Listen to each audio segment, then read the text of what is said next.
और कहते कोई सालिक है या वासिल है या गौस। सालिक और वासिल का मतलब, सालिक उसको कहते हैं जो विलायत के रास्ते पे अभी चल रहा हो, मंजिलें तय कर रहा हो, और वासिल उसको कहते हैं जो विलायत की मंजिल पर पहुंच गया हो। हमारे अहले सुन्नत के अकीदे में गौसे आजम क्या कहते हैं, कोई सालिक हो या वासिल हो या गौस, वो कुछ भी है, तेरा साइल है या गौस। बेशक बेशक, कुछ भी हो जाए गौस पाक का मनता ही है। गौस पाक के दर पर हाथ ही फैला रहा है वो, ये शान है गौसियत में आपकी। तो मैं बात पूरी कर दूं, बात मुकम्मल कर दूं। क्या अर्ज कर रहा था, अल्लाह अकबर। एक साहब को हाजत थी, गौस पाक साहिब कश्फ थे। कश्फ यानी अल्लाह ने उनको दिल में ऐसी चमक दी थी कि वो दिलों के हालात जान लेते। और कश्फ के बारे में सब अखबाल मौजूद है, मैं उसकी कोई तशरीह नहीं कर रहा हूं, सिर्फ अवाम के फहम के हिसाब से बात मैंने बता दी। तो जब देखा कि उनको इस्तिंजा की हाजत है, अपनी चादर उन पर डाल दी, चादर उठाकर उन पर डाल दी। जब अपनी चादर उन पर डाली तो वो अपने आप को गौस पाक की महफिल में नहीं पाते, बल्कि अपने आप को एक जंगल में पाते हैं, जहां पर नहर थी, दरख्त था और जंगल था, जंगल में कोई नहीं था। उन्होंने जल्दी जल्दी जब वो अपनी चीजें उतारी, दरख्त से लटकाई, और लटकाने के बाद हाजत से फारिग हुए, वुजू किया। जैसे वुजू किया तो फिर उसके बाद चादर हटाई तो वो गौस पाक की महफिल में। बेशक, आज़ाए वुजू पे वुजू के असरात हैं। अब सोचते हैं कि या अल्लाह, मैं फारिग हो गया और ये मेरे साथ हो गया, लेकिन कुछ चीजें उनकी वहां छूट गई। दरख्त से जो चीजें लटकाई तो कोई चीज छूट गई। अब एहसास हुआ कि ये चीज छूट गई, अब वो आएगी कैसे, क्योंकि मैं तो गया नहीं वहां पैर पर चल के। पहुंचाया मुर्शिद ने, फिर चादर डाली तो अपने आप को वहीं पाया। तो वहां जहां वुजू किया था, वुजू के पानी के असरात भी मौजूद थे, और फिर इस्तिंजा के असरात भी मौजूद थे। तो वहां से अपनी वो चीज दी, फिर चादर हटाई, फिर गौस पाक की महफिल।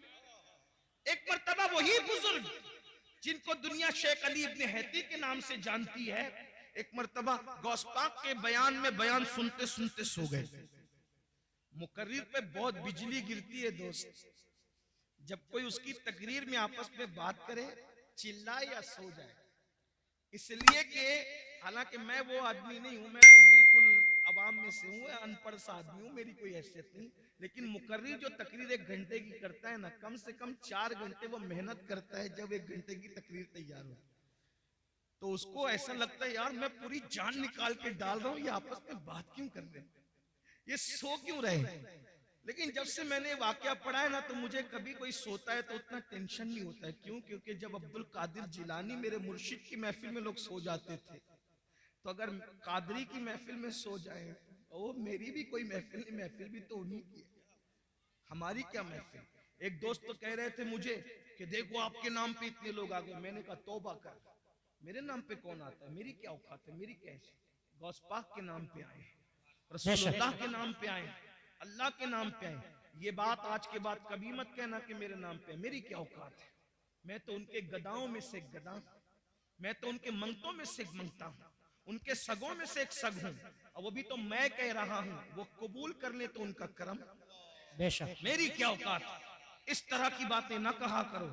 ये जितने लोग आते हैं वो अल्लाह के नाम पे आते हैं, रसूलुल्लाह के नाम पे आते हैं, औलिया अल्लाह के नाम पे आते हैं। हमारे नाम पे कोई नहीं आता, हमारा नाम इस काबिल नहीं। हम तो अभी इसी फिक्र में बैठे हैं कि ईमान पर खात्मा हो जाए तो हमारे मुकद्दर की मिराज है, लेकिन उसकी भी कोई गारंटी नहीं है किसी के। आप क्या समझ रहे हैं? बहुत धींगा मस्ती करने की जरूरत नहीं है, अपनी आखिरत की फिक्र करो। सरकार गौसे आजम का मर्तबा क्या है, मर्तबा देखो।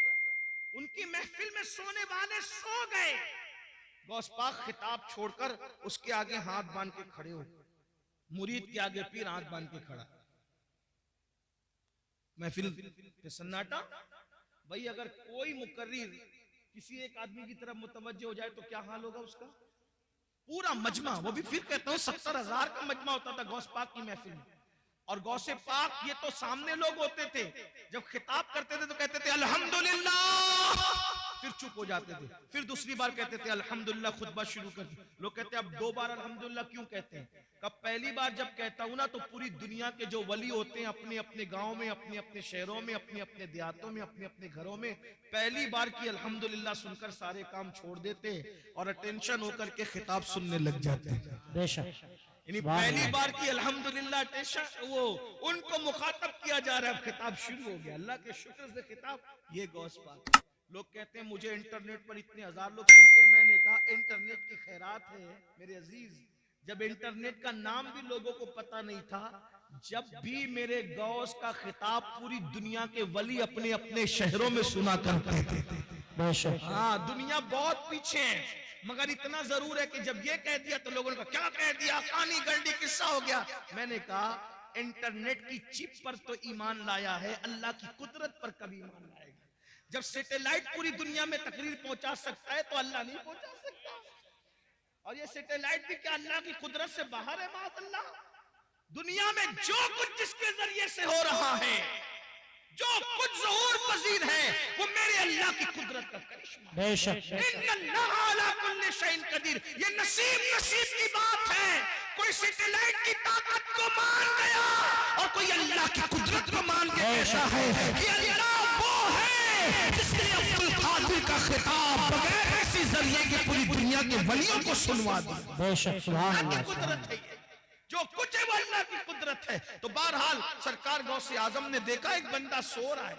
और वो कौन है? हजरत सैयदना शेख अली इब्ने हैती है। वो सो रहे थे, आपने हाथ बांध कर खड़े हो गए, देर तक खड़े रहे हाथ बांध कर। जब शेख की आंख खुली, मुर्शिद को हाथ बांध के खड़े देखा, पूरा मजमा सन्नाटे में परेशान, ये भी परेशान। जब फिर खिताब शुरू हो गया, खिताब पूरा हो गया। जब खिताब पूरा हो गया तो लोगों के अंदर चेमे गोइयां होने लगी। भाई कुछ भी बात होती है तो बात तो होती है, तो ये हजरत ने आज कैसे किया, हजरत ने आज कैसे किया। आखिर किसी ने पूछ लिया, हुजूर आप शेख के सामने हाथ बांध के, मुरीद और खलीफा के सामने हाथ बांध के खड़े थे।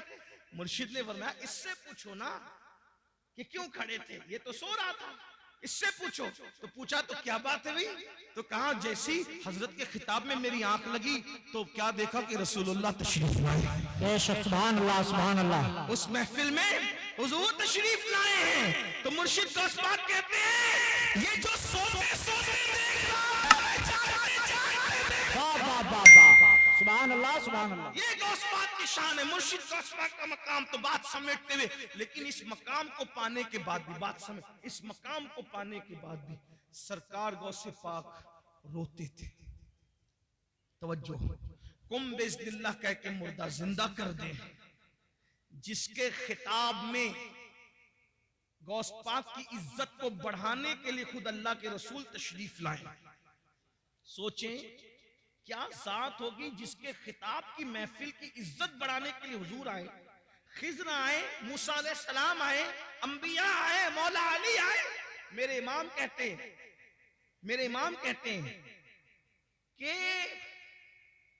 औलिया क्या खुद हुजूर आए, वो तेरी वास की महफिल है या गौस, वो तेरी वास की महफिल है या गौस, ये शान है। फिर रोते हैं। किसी ने रोने का सबब पूछा, या गौसुस सकलैन क्यों रोते हैं, रोने की वजह क्या है? फरमाते हैं अब्दुल कादिर के लिए ईद का और खुशी का दिन वो दिन होगा जिस दिन ईमान पर उसको खात्मा नसीब होगा, जिस दिन मेरा खात्मा ईमान पर होगा।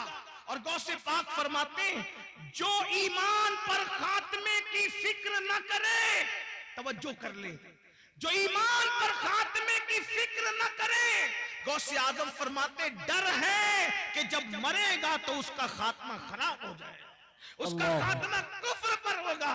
दुआओं के अंदर दुकानें मांगने वालों, दुआओं के अंदर मकान मांगने वालों, दुआओं के अंदर दुनियावी चीजें मांगने वालों, मांगो मना नहीं करते, लेकिन क्या ईमान पर खात्मे की भी फिक्र है?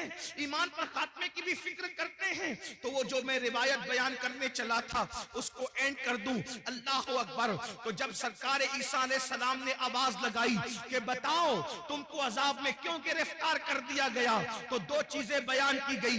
नंबर एक, हम दुनिया की मोहब्बत में गिरफ्तार थे, और नंबर दो, हम बदकारों की पैरवी किया करते थे, बदकार लोगों की। इसलिए कहता हूं बदकारों की पैरवी ना करो, नेकोकार लोगों की पैरवी करो। इसलिए कि बदकारों की पैरवी करोगे तो कानों में एयरफोन लगाकर गाने सुनोगे।